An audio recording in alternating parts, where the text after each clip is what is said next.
जय हिंद।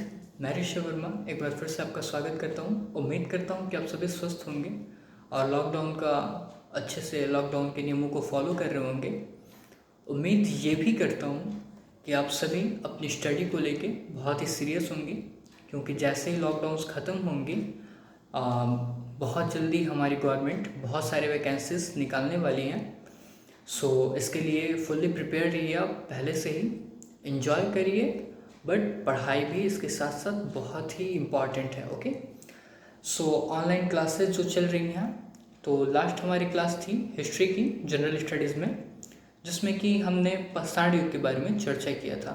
ठीक है, और बहुत सारे स्टूडेंट्स के फीडबैक आए कि वीडियो से उनके कॉन्सेप्ट भी अच्छे से क्लियर हुए, और मैं उम्मीद भी करता हूँ, क्योंकि मैंने भी अपनी पूरी कोशिश की थी कि आपको लेक्चर के थ्रू आपका जितना भी पाषाण युग का कॉन्सेप्ट है उसको क्लियर करवा सकूँ। आई होप अगर आपको कोई डाउट्स हो तो आप कमेंट सेक्शन में जाके और हमें बता सकते हैं। ओके, अगर आपको सजेशन देना चाहें जो कि हमें कुछ वीडियोस में इम्प्रूव करने चाहिए, तो आप कमेंट सेक्शन में जाके हमें अपनी राय बता सकते हैं, और जो भी डाउट्स हो आप वहाँ पे जाके क्लियर कर सकते हैं, पूछ सकते हैं। आज आपसे कुछ बातें करते हैं। ब्रूस ली का नाम तो आपने सुना ही होगा। ब्रूस ली कहा करते थे कि मैं उस इंसान से नहीं डरता जिसने 1000 किक्स यानी 1000 किक की, जो कराटे में पैर से वार करते हैं उसे किक कहा जाता है। तो जो 1000 किक जानता हो, ब्रूस ली उससे नहीं डरते। इनफैक्ट बल्कि ब्रूस ली को उससे डर लगता है जिसने एक किक की प्रैक्टिस 1000 बार की हो। अब आप सोच रहे होंगे कि सर ने जनरल स्टडीज़ की क्लासेस में ब्रूस ली को क्यों ला दिया, क्या सर हमसे फाइट करना चाहते हैं? नहीं नहीं, डोंट वरी, ऐसी कोई बात नहीं है। मैंने इसलिए लाया इस जो लाइन थी, इस लाइन को आपके सामने इसलिए प्रस्तुत किया, इसलिए आपको बताया, क्योंकि अभ्यास अभ्यास करना बहुत ही ज़रूरी है। ओके, जैसे मैंने आपको लास्ट वीडियो में बताया था, practice makes a man perfect. उसी प्रकार आपके सिर्फ पढ़ लेने से या फिर नोट्स बनाने से आप उस विषय में माहिर तो नहीं हो सकते। अगर आपको उस विषय को बिल्कुल अपने दिमाग में बैठा लेना है, जैसे कि फेविक्विक से जैसे चिपक जाता है कोई भी सामान, अगर आप वैसे ही चाहते हैं कि वो नॉलेज भी आपके अंदर, आपके दिमाग के अंदर अच्छी तरह से बैठ जाए, चिपक जाए, बॉन्डिंग उसकी अच्छी हो जाए, तो आपको फेविक्विक के रूप में अभ्यास करना पड़ेगा। ठीक है, अपने अभ्यास को, अपने प्रैक्टिस को फेविक्विक का नाम दे दीजिए। ठीक है, मैं फेविक्विक की ऐड नहीं कर रहा हूँ। अभ्यास हमें करना है। अभ्यास हम किस प्रकार करेंगे, मेरा कहने का आशय क्या है, तो जो हमने लास्ट वीडियो बनाई थी पाषाण युग पे, उसके कुछ क्वेश्चंस को हम आज प्रैक्टिस करेंगे, और आप क्वेश्चंस को नोट करिए। अगर आपको पहले से पता है दैट्स गुड, अगर आपको नहीं पता है तो आप उसे नोट डाउन कर सकते हैं। मैं बहुत ही धीरे धीरे क्वेश्चंस को रिपीट करूंगा, जैसा कि आप जानते भी हैं कि मैं बहुत धीरे धीरे बोलता हूं, ताकि अगर आपको कुछ पॉइंट्स लिखने हो तो आप वीडियो को पॉज करके और पॉइंट्स लिख भी सकते हैं। ओके, क्वेश्चंस जो हैं, क्वेश्चंस को हम ये जो क्वेश्चंस हैं ये लास्ट ईयर के क्वेश्चंस हैं, जो कि एसएससी में, सब इंस्पेक्टर में, यूपी ट्रिपल एससी में, बैंक में, इन सब के वनडे एग्ज़ाम्स में ये क्वेश्चंस आ चुके हैं। ओके, तो हम इन क्वेश्चंस की प्रैक्टिस क्यों कर रहे हैं? बहुत सारे स्टूडेंट्स के मन में ये डाउट भी जाता है कि ये सब जब लास्ट ईयर में आ चुके हैं तो मैं इनकी प्रैक्टिस क्यों कर रहा हूँ।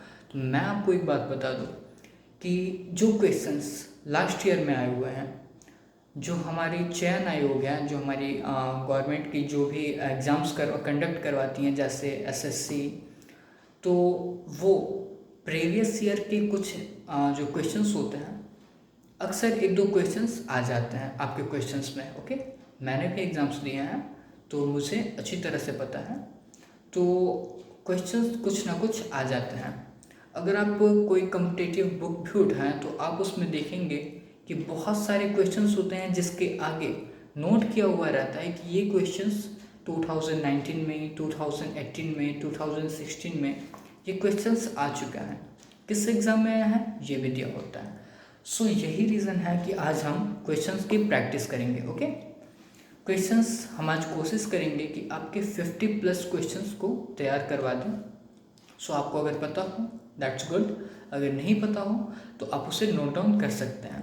ओके, और जो भी डाउट्स हो आप कमेंट सेक्शन में जाके हमसे पूछ सकते हैं अपने क्वेश्चंस।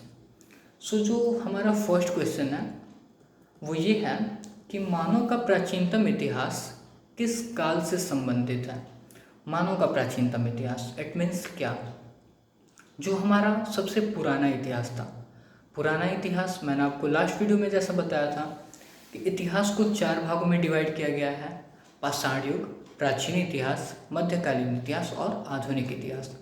यानी सबसे पुराना हमारा क्या हुआ इतिहास, पाषाण युग। तो इस क्वेश्चन का आंसर होगा पाषाण युग। एक बार मैं क्वेश्चन फिर से रिपीट कर देता हूँ। मानव का प्राचीनतम इतिहास किस काल से संबंधित है, तो पाषाण युग से संबंधित है। ओके, दूसरा क्वेश्चन हम देखते हैं, पूर्व पाषाण काल के मनुष्य कहाँ रहते थे। पूर्व पाषाण काल या पूरा पाषाण काल, बात एक ही है। तो पूर्व पाषाण काल या पूरा पाषाण काल के मनुष्य कहाँ रहते थे। मैंने आपको बताया था कि जंगली जानवरों और मौसम से, बदलते हुए मौसम से बचने के लिए वे गुफाओं की कंदराओं में या फिर पहाड़ियों में रहा करते थे। ठीक है, नेक्स्ट क्वेश्चन हम देखते हैं, पूर्व पाषाण युग के मानव की जीविका का मुख्य आधार क्या था। जीविका का मुख्य आधार का आशय यह है कि वे कैसे अपना जीवन यापन करते थे, वे क्या खाते पीते थे। तो आपको पता है कि पूरा पाषाण के लोग शिकार पे आधार, वो शिकार उनका आधार था, मुख्य आधार। ठीक है, वे उस पर डिपेंड थे पूरी तरह से, जंगली जानवरों का शिकार करते थे और उन्हीं का मांस वे खाते थे। जो हमारा नेक्स्ट क्वेश्चन है वो ये है, पूर्व पाषाण युग के हथियार किस चीज़ से बने होते थे। ठीक है, तो मैंने आपको बताया था कि जो पूरा पाषाण युग के जो हथियार हैं वो पत्थरों से बना करते थे, जो खुरदरे होते थे, और मध्य और नवपाषाण काल में जाके वो धीरे धीरे शार्प होने लगे। ठीक है, तो जो पूर्व पाषाण काल के जो हथियार होते थे, जो आदिमानव यूज़ किया करते थे, जो इस्तेमाल किया करते थे, वो पत्थर, हड्डी और लकड़ियों के बने हुए होते थे। जो हमारा अगला क्वेश्चन है, मध्य पाषाण युग के मनुष्य का जीविका का मुख्य आधार क्या था। हम यहाँ पे पूरा पाषाण नहीं, मध्य पाषाण युग की बात कर रहे हैं।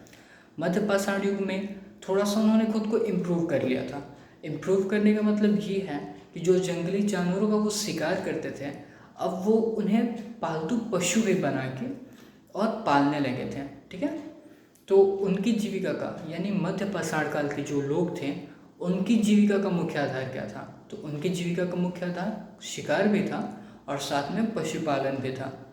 गाय, बैल, बकरियां, इन सबको वो पालते थे। ठीक है, अगले क्वेश्चन की तरफ चलते हैं। अगला क्वेश्चन है हमारा, पूर्व पाषाण काल का प्रथम आविष्कार क्या था। पूर्व पाषाण काल का प्रथम आविष्कार, तो प्रथम आविष्कार जो पूर्व का पाषाण काल में हुआ था वो आग था। ठीक है, तो इससे एक और क्वेश्चन बन सकता है कि आग की खोज कब हुई थी। ओके, सो आप लिख सकते हैं कि आग की खोज पूरा पाषाण युग में हुई थी, पूरा पाषाण काल में हुई थी। ओके, जो हमारा नेक्स्ट क्वेश्चन है वो ये है, नवपाषाण युग में मानव ने सर्वप्रथम किस पशु को अपना पालतू पशु बनाया। नवपाषाण युग की बात कर रहे हैं। नवपाषाण युग में मनुष्य ने सबसे पहले किस पशु को अपना पालतू पशु बनाया, वो था कुत्ता, डॉगी। अब भी लोग पालते हैं लेकिन अभी के लोग आदि मानव नहीं है। जो हमारा नेक्स्ट क्वेश्चन है वो ये है कि नवपाषाण युग का सर्वप्रथम औजार क्या था। नवपाषाण युग की हम बात कर रहे हैं। नवपाषाण युग का सर्वप्रथम हथियार जो था वो थी कुल्हाड़ी, पत्थर की कुल्हाड़ी। क्योंकि पत्थर से वे लोग जो हथियार निर्मित करते थे वो अच्छी क्वालिटी के बनने लगे थे। ओके, सो पत्थर की कुल्हाड़ी जो थी वो नवपाषाण युग की सर्वप्रथम औजार थी। पहिए का आविष्कार किस काल में हुआ। तो पहिए का आविष्कार मैंने आपको लास्ट वीडियो में बताया था, नवपाषाण काल में पहिए की खोज हुई। ठीक है, नवपाषाण काल में पहिए की खोज हुई। या फिर अगर क्वेश्चन आ जाए कि पहिए की खोज कब हुई, नवपाषाण काल में हुई, और नवपाषाण काल में किस चीज़ की खोज हुई? तो पहिए की खोज हुई। ठीक है, दोनों सेम ही है, थोड़ा सा डिफरेंस बस वर्ड्स को हटाने का डिफरेंस आया है। जो हमारा अगला क्वेश्चन है वो ये है कि नवपाषाण युग में मानव अपने मृतक का अंतिम संस्कार कैसे करते थे? अभी तो हम गंगा जी के किनारे जाते हैं, उनका दाह संस्कार कर देते हैं, पंडित जी आते हैं, अच्छी खासी दक्षिणा लेके जाते हैं। उस टाइम तो पंडित जी हुआ नहीं करते थे, तो उस टाइम के अंतिम संस्कार कैसे होते थे? तो उन्हें दफना दिया जाता था। ठीक है, तो नवपाषाण युग में मृत व्यक्तियों को दफना दिया जाता था। ठीक है, अंतिम संस्कार उनका इसी प्रकार होता था। जो हमारा अगला क्वेश्चन है वो ये है कि नवपाषाण युग में मृत व्यक्तियों को किन किन चीज़ों के साथ कब्रों में दफनाया जाता था? ठीक है, तो उनको जब दफनाया जाता था, जब गड्ढा वो खोदते थे, खुदाई करते थे, तो किन किन चीज़ों को उनके साथ रखा जाता था? तो हथियार, मिट्टी के बर्तन और खाने पीने की चीज़ें। सोचने वाली बात यह है कि वो तो मर चुके हैं, खाएंगे क्या? लेकिन हो सकता है कि उनकी ये मान्यता होगी या फिर वो ऐसा मानते होंगे। ठीक है, उनकी समझ वो जाने। सो वे लोग खाने पीने की चीज़ें भी रखा करते थे उनके साथ। अगले क्वेश्चन पे हम चलते हैं। नवपाषाण युग में कब्रगाहों में बड़े बड़े पत्थर लगा दिए जाते थे, उन पत्थरों को क्या कहते थे? नवपाषाण युग में जो कब्रगाह होते थे, बड़े बड़े पत्थर लगा दिए जाते थे, उन पत्थरों को महापाषाण कहा जाता था। ठीक है, उन पत्थरों को महापाषाण कहते थे। जो अगला क्वेश्चन है वो ये है कि मिट्टी के बर्तन का प्रयोग सर्वप्रथम किस युग में किया गया था? तो मिट्टी के बर्तन का प्रयोग सर्वप्रथम नवपाषाण युग में किया गया था। मैंने लास्ट वीडियो में आपको बताया था कि नवपाषाण युग में ही मिट्टी के बर्तन बनना स्टार्ट हुए। तो जब मिट्टी के बर्तन बनेंगे फिर ही यूज़ होगा, उससे पहले तो यूज़ हो नहीं सकता है।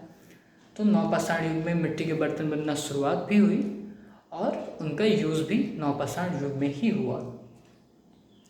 जो अगला हमारा क्वेश्चन है एक्सक्यूज मी, मनुष्य ने वस्त्र बुनने की कला कब शुरू की थी? सोचिए, वो लोग वस्त्र भी बुनने लगे थे।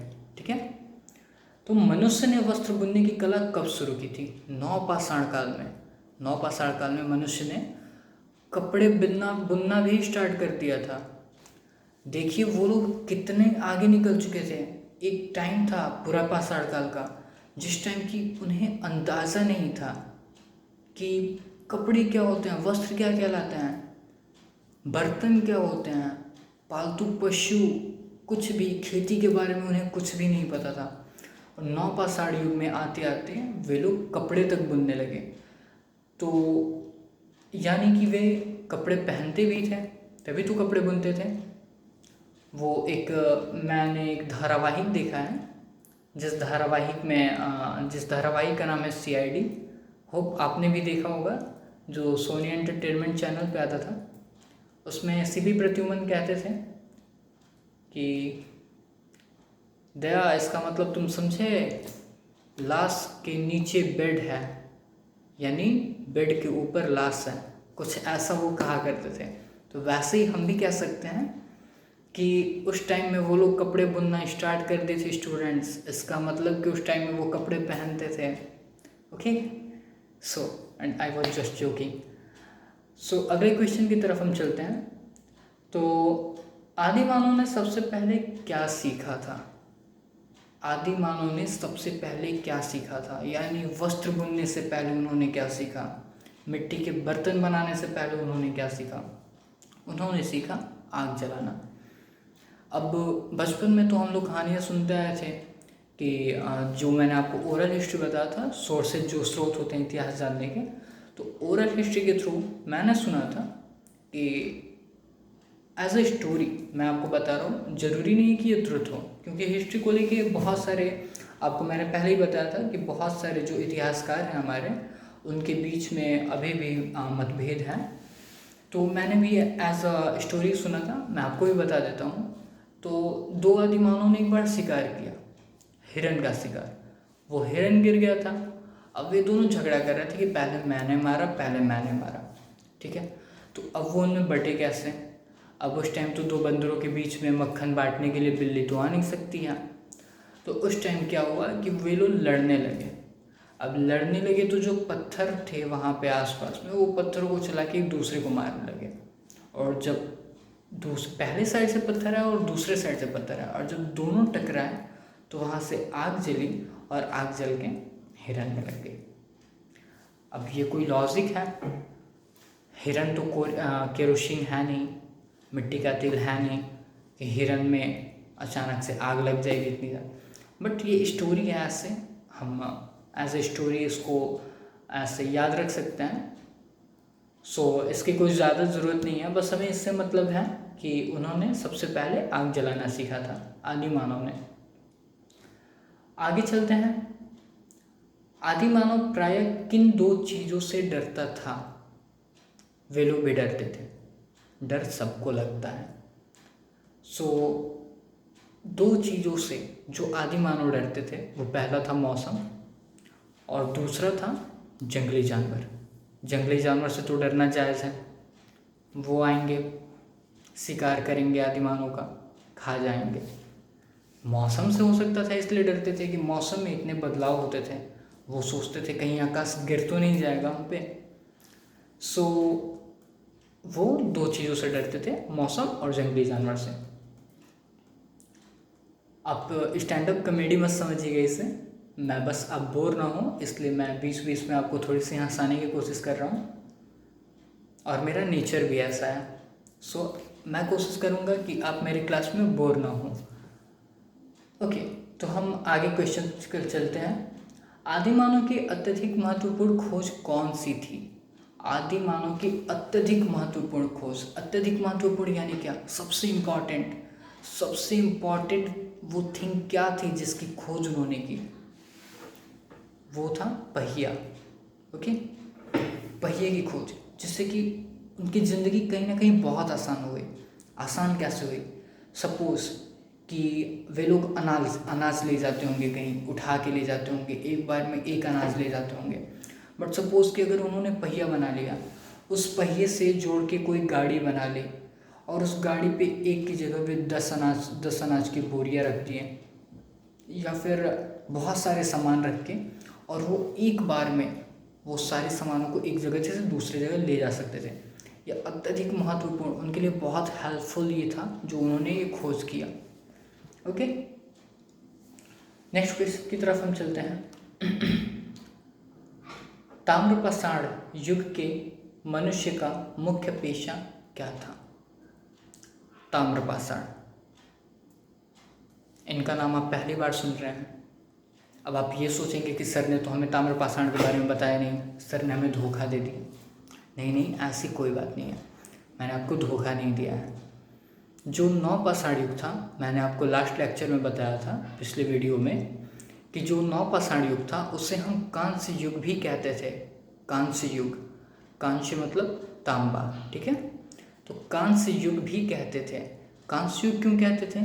क्योंकि उस टाइम में जो जिस धातु का इस्तेमाल हुआ था पहली बार, वो कांस्य था, ठीक है? तो कांस्य को ही हम ताम्र कहते हैं, ठीक है? तो ताम्रपाषाण कहें या कांस्य युग कहें या फिर नवपाषाण कहें, बात एक ही है, बस यहाँ पे आपको थोड़ा सा कंफ्यूज किया जा रहा है, ठीक है? तो ताम्रपाषाण युग के मनुष्य का मुख्य पेशा क्या था? उनका मुख्य पेशा था खेती करना। नवपाषाण काल के लोग खेती करते थे। किस काल के मनुष्य पत्थर और तांबे के औजारों के साथ साथ प्रयोग किया? मतलब किस काल में मनुष्य ने पत्थर और तांबे के औजार, मतलब पत्थर के भी औजार और तांबे के भी औजार, दोनों का साथ में यूज़ किया? ऑब्वियस सी बात है कि पत्थर का औजार तो पहले से यूज़ होता आ रहा है। उस टाइम में तो कांस्य के औजार होते नहीं थे। कांस्य की खोज हुई नवपाषाण में, यानी कि पत्थर और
ब्रूस फुट ने। रॉबर्ट ब्रूस फुट ने भारत में पाषाणकालीन सभ्यता का अनुसंधान प्रारंभ किया। इसका सन है 1863 ईस्वी, 1863।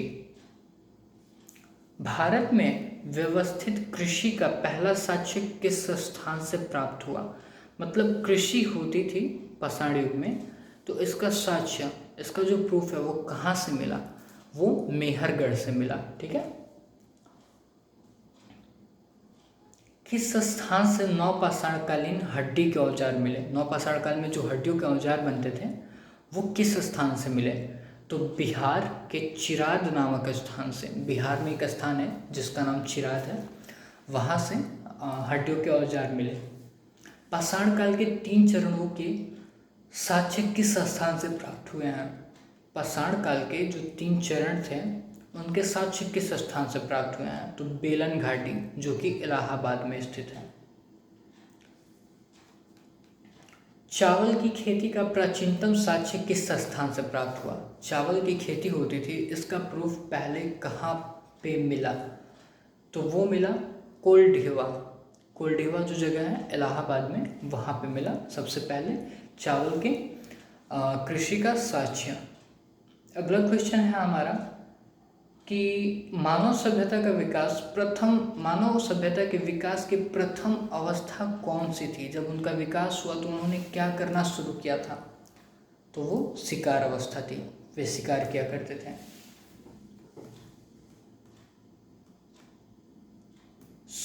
आपके क्वेश्चंस आज इतने ख़त्म हुए। होप कि आपने इन क्वेश्चंस को नोट डाउन किया होगा, और बहुत सारे इसमें क्वेश्चंस होंगी जो आपको नहीं पता होंगी, और आपने उन्हें नोट डाउन करके और उसे रिवाइज करना है। ओके। और be careful for your health also. अपने स्वास्थ्य को लेके भी जागरूक रहें, इसलिए क्योंकि स्वास्थ्य अच्छा रहेगा तभी आप पढ़ाई कर पाएंगे, पढ़ाई करेंगे आप एग्ज़ाम देने जा पाएंगे, एग्ज़ाम देंगे, एग्ज़ाम क्रैक करेंगे, एग्ज़ाम क्रैक करेंगे आप गवर्नमेंट एम्प्लॉय बन जाएंगे। ओके। आपको पढ़ाई करनी है बहुत ही अच्छे से।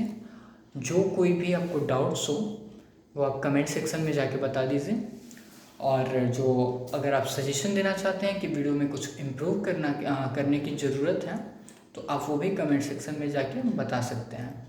ओके। हमारा institute military academy Dwarikapuri colony में स्थित है, आप वहाँ से जाके कांटेक्ट कर सकते हैं लॉकडाउन के बाद, अगर आप एडमिशन करवाना चाहते हैं या फिर वनडे किसी भी एग्ज़ाम्स की प्रिपरेशन करना चाहते हैं। हिस्ट्री, जो कि मैंने आपको बताया था, बहुत ही इंटरेस्टिंग सब्जेक्ट है। इंटरेस्टिंग सब्जेक्ट क्यों है? क्योंकि हमें ऐसे फैक्ट को जानने को मिलता है जिन फैक्ट के टाइम में हम थे ही नहीं। हिस्ट्री में इंटरेस्ट सबका आ सकता है। मेरा इंटरेस्ट कैसा है मैं वो आज बताना चाहूँगा आपको। मेरी जो शिक्षा हुई शुरुआत की वो गवर्नमेंट इंटर कॉलेज बलिया से हुई। वहाँ पे एक मेरे अध्यापक थे जिनका नाम था श्री प्रमोद कुमार श्रीवास्तव, जो सर हैं हमारे, वो अभी भी गवर्नमेंट स्कूल में टीचर हैं, और उनकी जो पढ़ाने की शैली थी वो बहुत ही अच्छी थी। वो हर एक छोटी सी पॉइंट को बहुत अच्छे तरीके से हमें समझाते थे, और तभी से हिस्ट्री में एक थोड़ा रुझान आने लगा, हिस्ट्री की तरफ थोड़ा सा इंटरेस्ट बढ़ा, और आज हिस्ट्री मेरा सबसे फेवरेट सब्जेक्ट है। अगर मैं कहना चाहूँ कि ये क्यों, तो कहीं ना कहीं सर के पढ़ाने का तरीका कुछ ऐसा था। मैं भी कोशिश वही करता हूँ कि आपको भी मैं कुछ इसी तरह से आपके कॉन्सेप्ट्स क्लियर कर सकूँ, ताकि आप अच्छे से अपना जो नॉलेज है वो हिस्ट्री के प्रति अच्छे से अपना नॉलेज गेन कर सकें, और आप अपनी स्टडीज़ पे ध्यान दें, स्वास्थ्य का ख्याल रखें। Thank you so much for watching my video. अगर आपको वीडियो अच्छी लगी आप सब्सक्राइब कर सकते हैं, अगर वीडियो अच्छी नहीं लगे आप डिसलाइक भी कर सकते हैं, आप बाध्य नहीं है इसके लिए। अगले वीडियो में हम बात करेंगे सिंधु घाटी की सभ्यता, मोहनजोदाड़ो की सभ्यता, और उनसे रिलेटेड क्वेश्चन को भी हम प्रिपेयर करेंगे। अगर आपके पास कुछ ऐसे भी क्वेश्चंस हैं जिनके आंसर्स आपके पास नहीं हैं और आप वो हमसे पूछना चाहते हैं, आप उन्हें भी कमेंट सेक्शन में जाके कमेंट कर सकते हैं। Thank you so much for today. Have a good day. Thank you.